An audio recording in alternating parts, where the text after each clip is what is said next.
Bonjour à toutes et à tous. Dans cette vidéo, je vais vous parler du test Q2 d'indépendance de deux variables statistiques qualitatives. Commençons par une introduction générale sur ce test. Ce test a été proposé par Carl Pearson en 1900. Permet de tester l'indépendance entre deux variables aléatoires.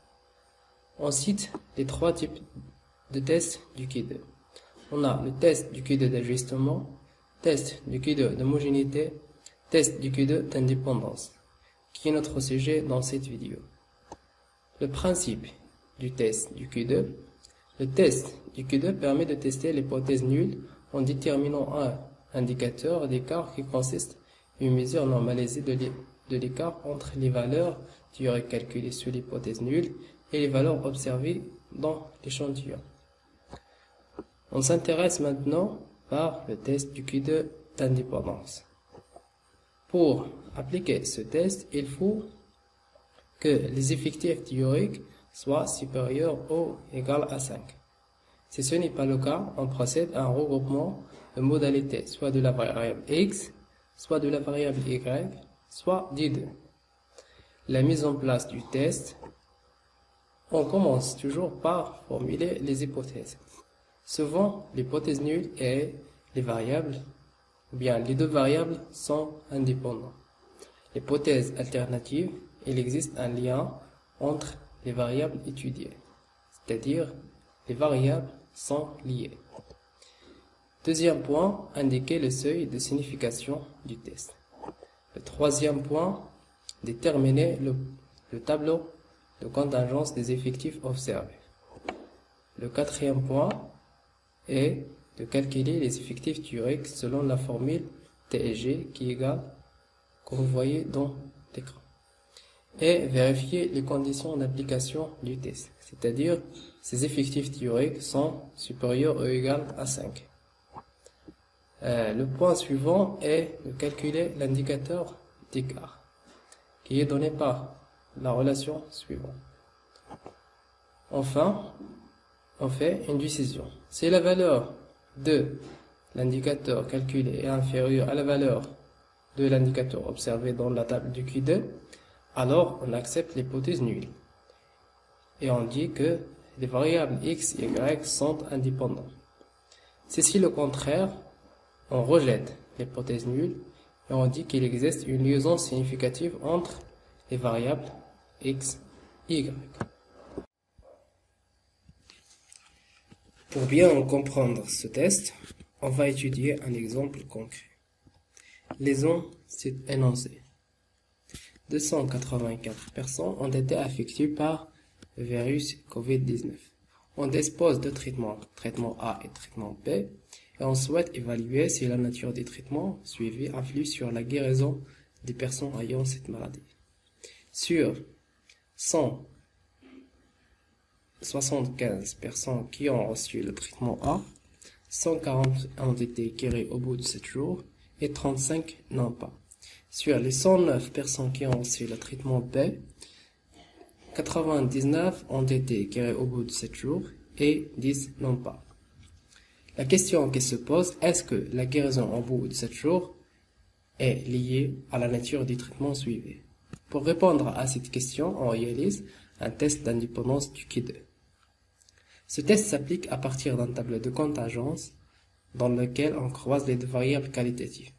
Les variables qu'on a, premièrement, l'état du patient au bout de 7 jours, c'est-à-dire guéri ou non guéri.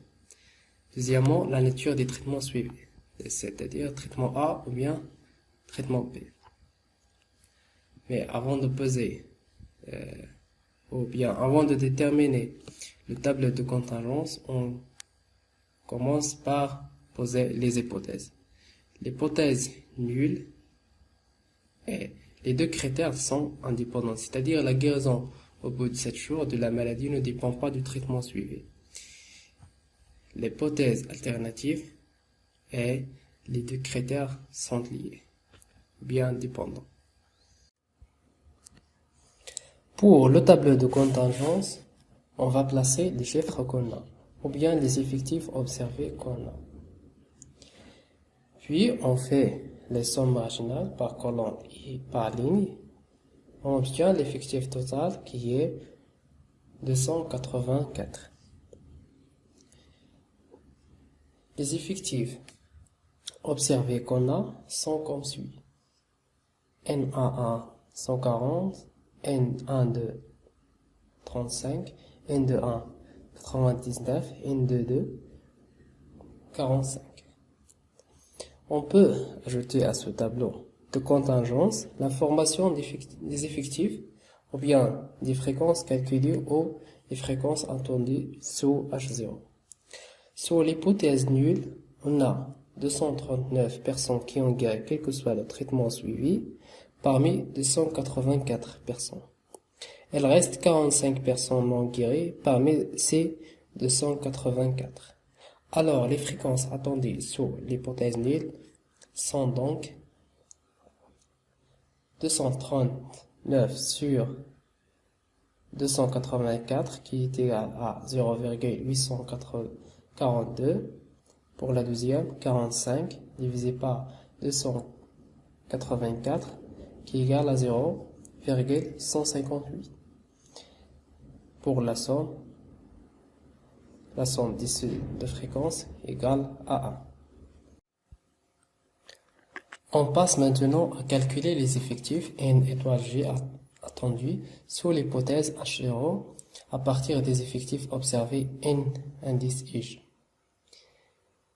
Comme vous voyez, pour les personnes guéries qui suivent le traitement A, on a N étoile 1 égale à 175 multiplié par 239 divisé par 284 qui est égal à 141,27.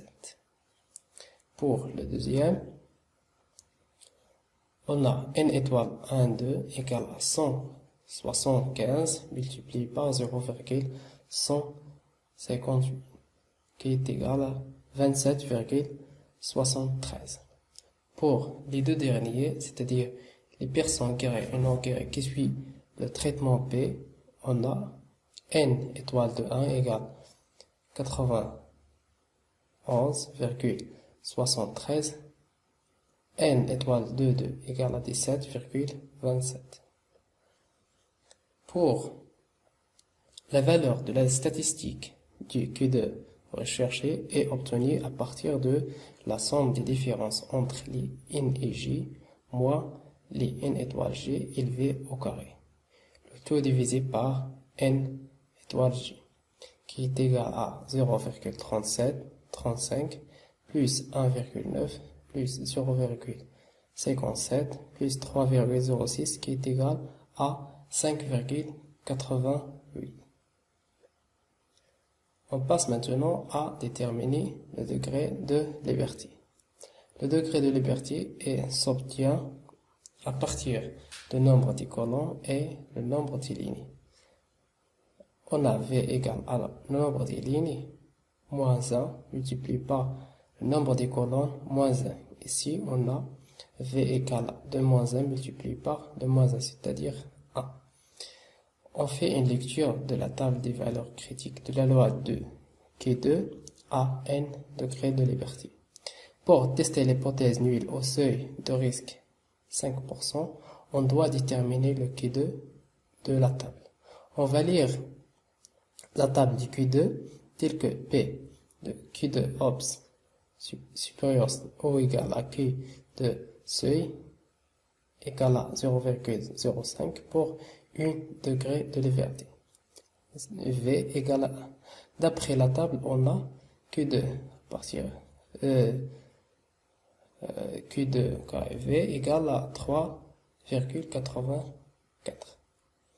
Or, Q2 OPS est supérieur ou égal à Q2 seuil, alors au seuil de risque de 5%, on peut rejeter H0. On fait une conclusion sur la liaison entre les deux variables. On peut constater que la guérison au bout de 7 jours dépend de traitement suivi, car Q2 OPS est supérieur ou égal à Q2 seuil pour alpha égal à 0,05.